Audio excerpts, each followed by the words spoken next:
The autumn air was crisp that evening in Ouagadougou. The narrow city streets buzzed with the soft hum of motorbikes and distant music from corner cafes. In the heart of the city, surrounded by busy traffic and towering palms, stood the Grand Sahel Hotel, a gleaming boutique haven, famed for its elite-only clientele and air of quiet prestige. Nobody that night knew that the man stepping through the glass doors was the true owner of the Grand Sahel. Dressed simply, beige shirt, dark jeans, and a worn leather satchel, President Ibrahim Traoré moved with the casual grace of a man unconcerned with appearances. No entourage, no flashing security details, no spectacle. Just him, a citizen before he was a president, a man before he was a symbol. Inside the hotel lobby, everything gleamed, from the marble floors to the golden chandeliers dripping from the high ceilings. Guests lounged by the fireplace sipping imported coffee, wrapped in tailored suits and polished shoes. At the reception desk, Amanda, a sharply dressed woman in her early 30s, known for her cold efficiency, noticed Ibrahim immediately and frowned. She didn't recognize him. To her eyes, he wasn't a diplomat, a tycoon, or an ambassador. He was ordinary. "Excuse me, sir," Amanda snapped, tapping her manicured nails against the desk without looking up. "Can I help you? Do you have a reservation?" Ibrahim smiled warmly. "I do," he said, reaching calmly into his satchel for the printed confirmation. Amanda barely suppressed an eye roll. She leaned forward theatrically, as if expecting to catch him bluffing. This hotel," she said coolly, voice just loud enough for nearby guests to overhear, "is not open to casual visitors. It's exclusive. We cater to certain standards." Several guests looked up briefly. One couple, a young woman named Acha and her husband John, visiting from France for their anniversary, exchanged uncomfortable glances. Ibrahim remained still, unbothered. He offered Amanda the paper with steady hands. She snatched it, barely skimming it before handing it back. "I'm afraid," she continued with an artificial smile, "you might be more comfortable elsewhere. We can recommend a different hotel, something more suitable." Ibrahim met her gaze, steady and kind. "Are you saying I cannot stay here?" he asked, his tone neutral. Amanda gave a little laugh, the kind meant to dismiss without answering. "I'm saying," she said, "we have a reputation to uphold." The lobby had grown quieter now. Even the bartender polishing glasses slowed, listening. From the corner, the young boy who sat with his mother clutched a crayon drawing in his lap. His mother hushed him gently, sensing the tension. Amanda straightened her blazer and reached for the phone. "If you won't leave," she said, "I'll call security." That was when James, the general manager, entered from the back office. His conversation with a staff member froze mid-sentence as he caught sight of the scene unfolding, and he saw who was standing there. In one breath, the color drained from James's face. He rushed forward, his voice trembling. "Amanda, stop!" Amanda froze, confused. "I'm handling it, sir," she said stiffly. But James shook his head sharply, his voice cracking with urgency. "You're not handling anything," he hissed.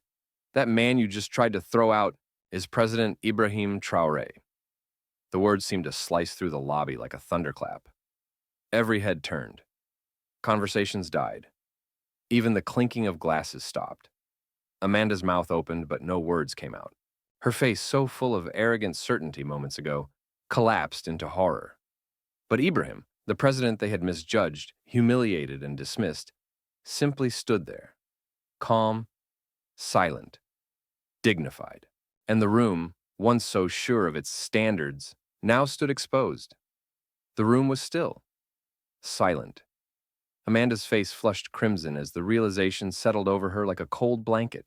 The proud, sharply dressed guests around her all seemed to shrink, their confidence evaporating like morning mist in the light of a new truth.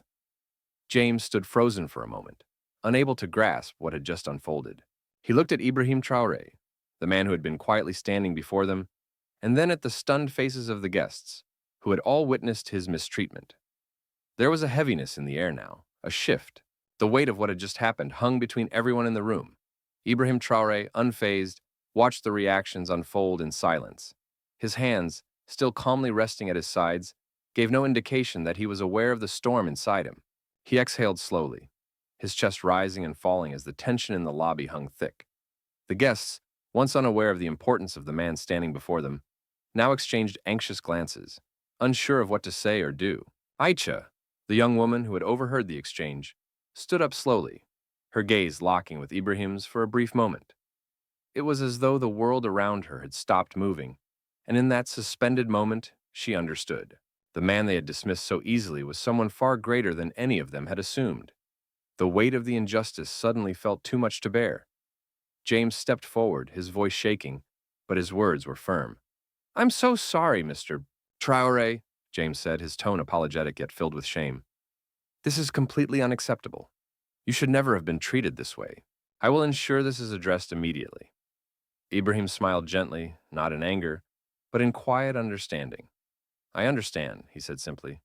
"It's not about being treated as a VIP. It's about dignity. It's about kindness." James nodded quickly, his shoulders sagging in defeat. "Please let me make this right. This hotel is yours, and I will ensure that no one else is ever made to feel like you have been today. Not here. Not on my watch." Ibrahim gave a slight nod. "There's no need for further apologies. What matters now is what we do next." His gaze turned to Amanda, whose face was still drained of color. She stood frozen, her hands trembling at her sides. I, Amanda's voice cracked as she finally found the courage to speak. I didn't know. I never imagined." Ibrahim's gaze softened, not with judgment, but with compassion. He could see the guilt in her eyes, and for a fleeting moment, he considered how easy it would have been to lash out. But that wasn't who he was. Instead, he took a step closer to her. "None of us are perfect," he said calmly, his voice carrying weight without being harsh. "What matters is how we choose to act when we realize we've made a mistake. I believe in kindness, in giving second chances. I hope you'll choose to reflect on what you've learned today." Amanda swallowed hard, tears beginning to well up in her eyes. The truth was undeniable now. She had judged him based on nothing but appearances, assuming his worth was tied to the clothes he wore, the title he held, or the money in his pocket. "I'm so sorry, Mr. Traore," Amanda whispered, her voice trembling. "I was wrong. I see that now." Ibrahim nodded, his expression one of quiet wisdom. "It's not the apology that counts. It's the change in how we treat others, starting with respect. Every person deserves that, no matter who they are." Just as Amanda was about to respond, a small boy, no older than 8, walked timidly up to Ibrahim. He had been sitting quietly in the corner with his mother, watching the entire exchange. His wide eyes met Ibrahim's, and for a moment, the room fell completely silent again. "Excuse me, sir," the boy said, his voice soft but sincere. "My daddy said you're a hero." His voice shook slightly, and I think he was right. Ibrahim smiled, his heart swelling with emotion, as the boy handed him a crumpled drawing from his pocket. It was a picture of a superhero with big, wide eyes and a bright smile. The boy's handwriting at the top read, "To Mr. Traore, the real superhero." Ibrahim kneeled down to the boy's level, his face softening. "Thank you," he said gently, his voice full of warmth. "Your father must have been a very special man." Tears filled the boy's eyes as he nodded, his hands trembling as he stepped back. "He always said you were the nicest man in the world." The room remained still as the simple words of the child hit the heart of everyone present. Ibrahim Traoré, the man who had endured unimaginable struggles, the man who led a nation, was now the hero in the eyes of a child. A true hero, not because of his position, but because of his humility, his kindness, and his respect for others. "I'll never forget this," the boy whispered, as his mother watched with tears in her eyes. Ibrahim stood back up, still holding the boy's drawing in his hand. "Thank you, young man," he said with a soft smile. "You've given me something very special today." As he turned to leave the lobby, Ibrahim Traoré cast a final glance at the guests who had witnessed everything.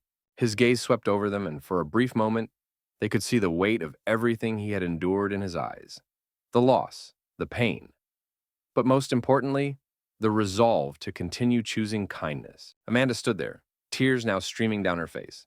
She had seen the true heart of a man who had once been dismissed, someone who had no need for titles or appearances because he knew the value of people. "I will never forget this," she whispered to herself. The silence in the hotel lobby stretched longer than anyone expected, hanging like the stillness before a storm. The guests, who had once filled the room with noise and idle chatter, now shifted uncomfortably in their seats. Amanda stood behind the desk, her hands trembling as she wiped her tears away. But it wasn't just guilt that filled her heart. A new understanding was taking root deep within her, one that wouldn't be easily uprooted. As Ibrahim Traoré exited the hotel, his quiet presence seemed to leave a lasting imprint on everyone he passed. His footsteps, soft but firm, reverberated throughout the space in a way no voice ever could. People watched him, some still unsure of how to react, others with a deep respect they hadn't known they had. The young boy's words echoed in Amanda's mind. "You're a real superhero." The simplicity of it struck her hard. She had been so consumed by appearances, by status, and by her own pride that she had failed to see the humanity before her, the true greatness that lay in the quiet strength of someone like Ibrahim. Emily, the young woman who had been sitting by the fireplace earlier with her partner David, couldn't stop herself from staring at Ibrahim's retreating figure. She whispered to David, "I never imagined I would witness something like this. It's like he turned the entire room inside out." David nodded slowly, his voice soft. "You're right. People like him, they show us what we should really care about. Not the titles, but the heart behind it all." David's words resonated deeply with Amanda. Her entire perception of the world, her role in it, and how she interacted with others was shifting. She was beginning to realize how hollow her judgments had been, how her need for validation from others had caused her to disregard the dignity of those she saw as lesser. And now, with every passing moment, she was starting to understand why. Ibrahim's presence, his quiet, unassuming presence, was the one that commanded the most respect. Later that evening, after the lobby had settled and the last of the guests had retreated to their rooms, Amanda sat alone at the front desk. She kept replaying the events of the night in her mind, from the harsh words she had directed toward Ibrahim to the humility he had shown when he asked for nothing in return. "Kindness matters," she whispered softly, the words taking on new meaning. She reached for her phone, scrolling through the messages she had received earlier, but stopped as a notification caught her eye. It was from James, the manager who had earlier expressed his own admiration for Ibrahim. "Change is coming," he had written. "You've already started it. You can see it. Let's make sure everyone else does, too." Amanda felt a flicker of hope ignite within her chest, a warmth spreading through her that had been absent for years. Maybe it wasn't too late to change. Maybe she could still embody the lessons Ibrahim had taught her tonight. The thought was empowering, and for the first time in a long while, Amanda didn't feel the need to prove herself to anyone. She could simply be, and let her actions reflect who she truly was. As she prepared to leave for the night, Amanda walked past the piano where George, the elderly maintenance man, had earlier played his beautiful rendition of Clair de Lune. She stopped, a smile tugging at her lips. There, standing next to the piano, was James, speaking quietly to George. The manager noticed her approaching and nodded in her direction. "We've all got work to do," James said with a small, approving smile. "But tonight, I think we're all a little better for it." Amanda smiled, her heart light for the first time in years. "Thank you, James, for being a part of this." Before she could leave, she glanced at the piano once more. George, who had been playing for years in the background, smiled warmly at her. "It's all about making the right note," he said with a wink. The next morning, the hotel hummed with a different energy. Amanda was back at her post, but today there was a new sense of purpose in her demeanor. The usual morning rush seemed quieter somehow, more peaceful. She moved among the guests with a calm confidence, offering polite smiles and thoughtful gestures. She knew that her mission was no longer to impress or climb the social ladder, but to offer the same kindness and respect that Ibrahim had shown her the night before. Later that day, as she was working, a small envelope was delivered to her desk. It was addressed to her personally, and her heart skipped when she saw the familiar handwriting on the front. "Mr. Traoré," the letter began. Amanda opened the envelope and read the words written inside. "I wanted to thank you for your humility last night. It's rare that we find the strength to change, but I believe you have begun that journey. Always remember, respect and kindness are the true currencies that build bridges, not titles or money. We are all human first, and that's where real connection begins." The note was signed simply, Ibrahim Traoré, President of Burkina Faso. Amanda stood there for a moment, stunned by the unexpected gesture. Her hands trembled as she carefully folded the note and placed it in her drawer. She felt a deep, genuine connection to the words. Ibrahim hadn't just changed her perspective, he had made her realize that it was time to act on it. It was no longer enough to understand the lesson. She had to live it. Meanwhile, Ibrahim was back in his office, preparing for his next round of diplomatic meetings. As he sat at his desk, reviewing notes and speeches, his mind occasionally wandered to the events of the previous night. He had spoken with such clarity, not just to Amanda, but to all the people who had witnessed his calmness in the face of unwarranted judgment. He had wanted to show them that leadership wasn't about power or prestige, but about how you treated others when the world wasn't watching. His thoughts were interrupted by a message from his assistant, confirming his next appointment. He checked his watch, adjusted his suit, and stood up from his desk. But before he left the room, he glanced at the framed photograph of his late parents on the shelf, their faces smiling back at him. The legacy they had built, one of dignity, respect, and love, was the foundation of everything he had accomplished, and it was the legacy he intended to carry forward. As he left his office and made his way to the meeting, Ibrahim knew that no matter how many accolades or titles he might earn, it would be the simple moments, the quiet acts of kindness, that would define his true impact on the world. The following days at the hotel passed by like a river, each day carrying a new lesson. The ripple effect of Ibrahim Traoré's quiet dignity continued to affect the hotel's staff and guests. Amanda, with her new sense of purpose, saw how a simple change in mindset could transform her life and those around her.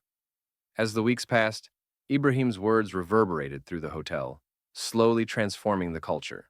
The employees began to focus on building genuine connections with guests, rather than chasing status or prestige. It was a quiet Sunday afternoon when Ibrahim's visit to the hotel took an unexpected turn. The hotel's board had convened for an emergency meeting, a decision that would change the course of the business. For months, there had been whispers and concerns about the hotel's direction. Some felt the focus on humility and respect was a marketing gimmick that lacked the proper luxury and brand recognition needed to survive in such an elite industry. A new board member, a high-profile investor named Thomas Bray, was particularly vocal. With his wealth and sharp business acumen, he demanded that the hotel shift its strategy to attract wealthier clientele, those who valued exclusivity above all else. Thomas, however, had no understanding of the ethos that Ibrahim had worked tirelessly to establish. He believed that a business could only thrive by feeding into the world's obsession with status. As the hotel staff adapted to Ibrahim's lessons of humility and respect, a new challenge arose. Thomas Bray, a board member with a sharp business mind, argued that the hotel needed to cater to a wealthier clientele, pushing for a shift to luxury above kindness.